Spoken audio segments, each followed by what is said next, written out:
Hello, Internet. It's that time again. Yes, it is time to read the Bible. Uh, let's see here. No real life news. I have a starting date for my next job, but beyond that, I have no other news to report. So we'll just get right into it. February 11th, we will be beginning with Exodus chapter 32, verse 1, through chapter 33, verse 23. Well,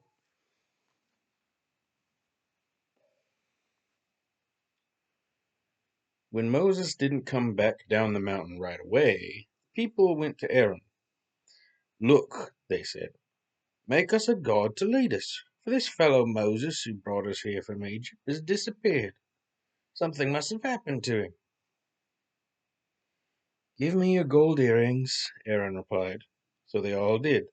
Men and women, boys and girls, Aaron melted the gold, then molded and tooled it into a form of a calf.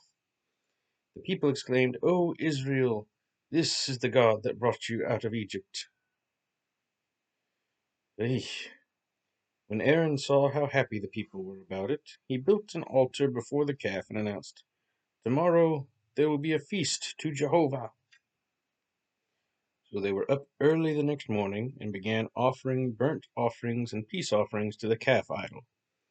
Afterwards they sat down to feast and drink and a wild party, followed by sexual immorality. Then the Lord told Moses, it's very difficult to go from decay to Morgan Freeman. Quick, go down for your people. Go on down for your people that brought from. This is a strange. Let me try one more time. Quick, go on down, for your people that you brought from Egypt have defiled themselves and have quickly abandoned all my laws. They have molded themselves a calf and worshipped it and sacrificed to it and said, This is your God, O Israel, that brought you out of Egypt. Then the Lord said, I have seen what a stubborn, rebellious lot these people are. Now let me alone, and my anger shall blaze out against them and destroy them all. And I will make you, Moses, into a great nation instead of them. But, but Moses begged God not to do that. Lord, he pleaded, why is your anger so hot against your own people, whom you brought from the land of Egypt with such great power and mighty miracles? Do you want the Egyptians to say God tricked them into coming into the mountain so that he could slay them, destroying them from off the face of the earth? Turn back from your fierce wrath. Turn away from this terrible evil you are planning against your people. Remember your promise to your servants, to Abraham, Isaac, and Israel.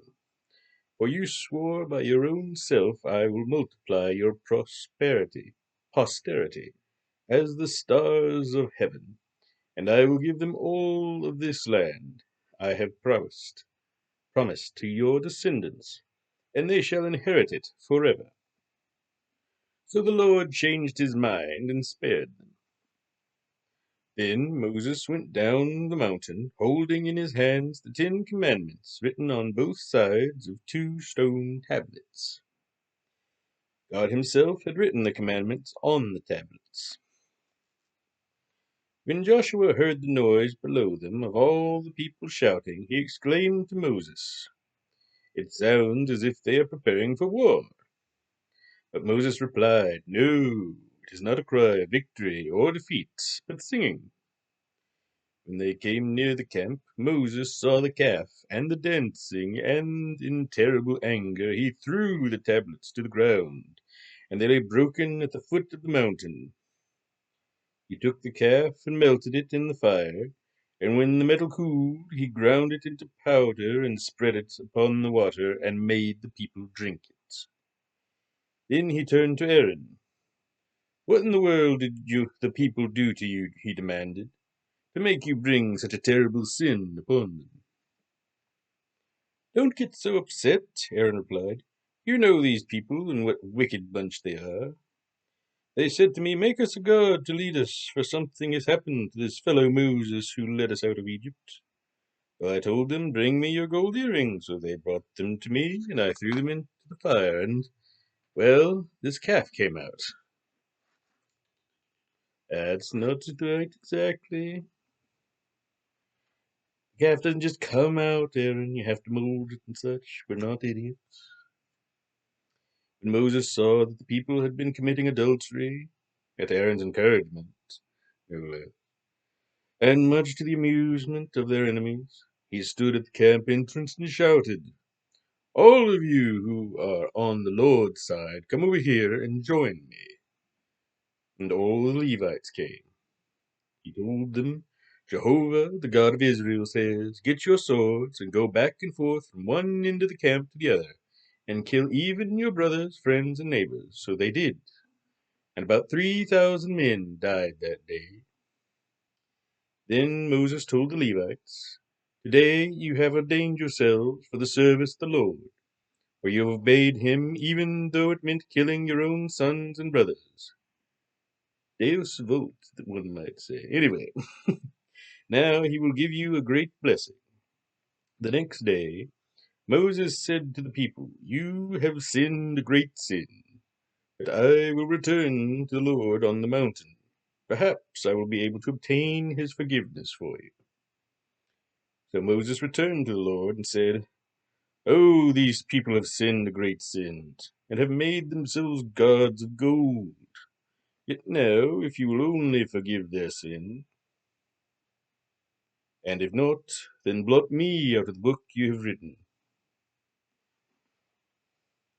And the Lord replied to Moses, whoever has sinned against me will be blotted out of my book. And now go, lead the people to the place I told you about, and I assure you that my angel shall travel on ahead of you. However, when I come to visit these people, I will punish them for their sins. And the Lord sent a great plague upon the people because they had worshipped Aaron's calf. The Lord said to Moses, lead these people you brought from Egypt to the land I promised Abraham, Isaac, and Jacob. For I said, I will give this land to your descendants. I will send an angel before you to drive out the Canaanites, Amorites, Hittites, Perizzites, Hivites, and Jebusites. It is a land flowing with milk and honey, but I will not travel among you, for you are a stubborn, unruly people, and I would be tempted to destroy you along the way. Bzz. I suppose since I'm doing this voice mostly, I should go with the phaser noise, but that's for another day. Now then, when the people heard these stern words, they went into mourning and stripped themselves of their jewelry and ornaments.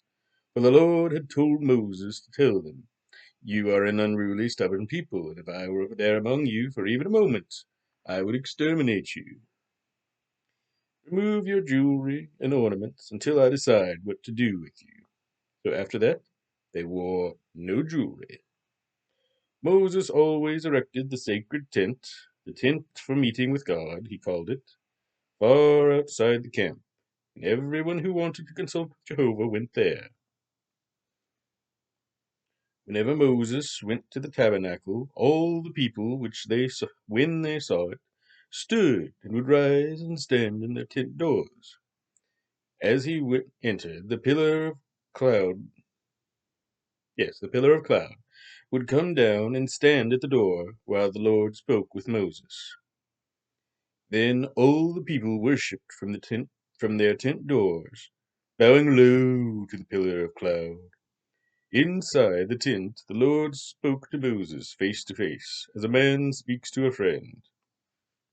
Afterwards, Moses would return to the camp, but the young man who assisted him, Joshua, remember that name, folks, it's important, son of Nun, stayed behind in the tabernacle. Moses talked there with the Lord and said to him, you have been telling me, take these people to the promised land, but you haven't told me whom you will send with me. You say you are my friend, and I have found a favor before you. Please, if this is really so, guide me clearly along the way you want me to travel, so that I will understand you and walk acceptably before you.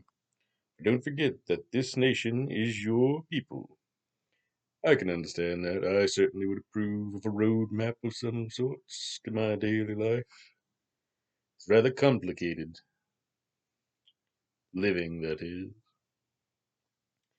And the Lord replied, I myself will go with you and give you success.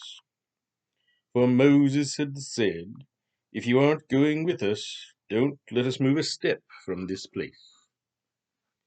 If you don't go with us, who will ever know that I and my people have found favor with you, and that we are different from any other people upon the face of the earth?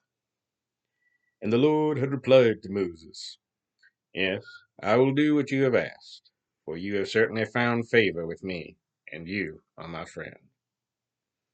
Then Moses asked to see God's glory. The Lord replied, I will make my goodness pass before you, and I will announce to you the meaning of my name Jehovah, the Lord. I show kindness and mercy to anyone I want to, but you may not see the glory of my face, for man may not see me and live. However, stand here on this rock beside me, and when my glory goes by, I will put you in the cleft of the rock and cover you with my hand until I have passed. Then I will remove my hand, and you shall see my back, but not my face.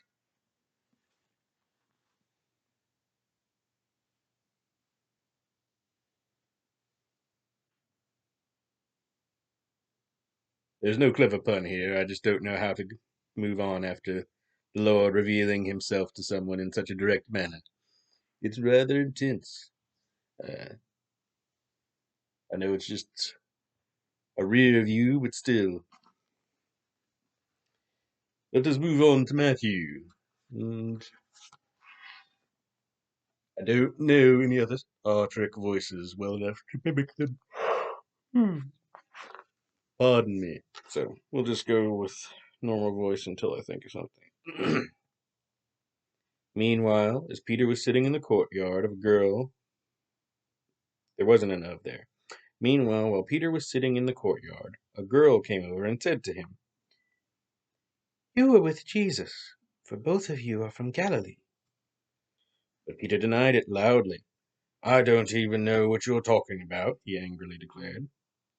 Later, out by the gate, another girl noticed him and said to those standing around him, This man was with Jesus from Nazareth. Again Peter denied it, this time with an oath. I don't even know the man, he said. But after a while, the men who had been standing there came over to him and said, We know you are one of his disciples, for we can tell by your Galilean accent. Peter began to curse and swear. I don't even know the man, he said. And immediately the cock crowed. Then Peter remembered what Jesus had said. Before the cock crows, you will deny me 3 times. And he went away, crying bitterly. When it was morning, the chief priests and Jewish leaders met again to discuss how to induce the Roman government to sentence Jesus to death. Then they sent him in chains to Pilate, the Roman governor. About that time, Judas, who betrayed him, when he saw that Jesus had been condemned to die, changed his mind and deeply regretted what he had done, and brought back the money to the chief priests and other Jewish leaders. I have sinned, he declared, for I have betrayed an innocent man. That's your problem, they retorted. Then they threw the money onto the floor of the temple and went out. Then he threw the money onto the floor of the temple and went out and hanged himself. The chief priests picked the money up. We can't put it in the collection, they said, since it's against our laws to accept money paid for murder. Oh, paying somebody for murder, that's different. Just shows how twisted they were. They talked it over and finally decided to buy a certain field where the clay was used by potters and to make it into a cemetery for foreigners who died in Jerusalem. That is why the cemetery is still called the Field of Blood. This fulfilled the prophecy of Jeremiah, which says, "They took the 30 pieces of silver, the price which he was valued by the people of Israel, and purchased a field from the potters as the Lord directed me." Once again, 30 pieces of silver, value of a slave. Now, Jesus was standing before Pilate, the Roman governor. "Are you—" No, that's not a good Roman voice. "Are you the Jews' Messiah?" the governor asked him. "Yes, yes," Jesus replied. But when the chief priests and other Jewish leaders made their many accusations against him, Jesus remained silent. "Don't you hear what they are saying?" Pilate demanded. Jesus said nothing, much to the governor's surprise. Kind of abrupt stop there, but moving on to Psalms chapter 31. No, chapter 33, verses 1 through 11. I waited too long, I'm yawning.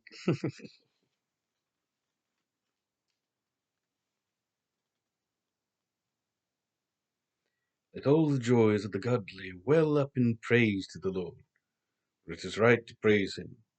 Play joyous melodies of praise upon the lyre and on the harp. Compose new songs of praise to him, accompanied skillfully on the harp. Sing joyfully. For all God's words are right, and everything he does is worthy of our trust. He loves whatever is just and good. The earth is filled with his tender love. He merely spoke, and the heavens were formed, and all the galaxies of stars. He made the oceans, pouring them into his vast reservoirs. Let everyone in all the world, men, women, and children, fear the Lord and stand in awe of him. For when he but spoke, the world began. It appeared at his command, and with a breath he can scatter the plans of all the nations who oppose him. His own plan stands forever. His intentions are the same for every generation. All right, finally, we have Proverbs for today, which is chapter 8, verses 33 through 36.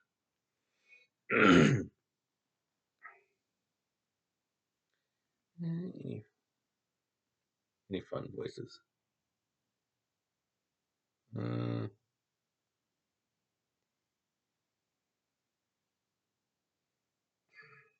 no.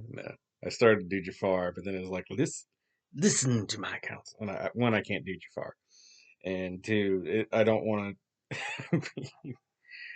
to be wisdom and Jafar at the same time. It just seems bad. We'll just do a normal voice. "Listen to my counsel.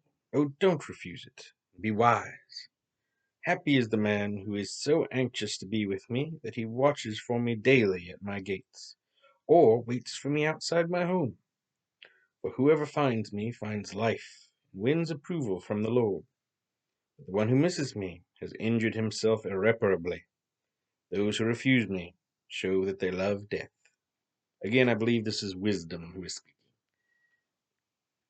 So, makes sense. Don't refuse wisdom's counsel, and if you ain't interested in wisdom, you in for a lot of trouble in your life, that's for sure. All right, that's all for today. Thank you for listening, and as always, God bless.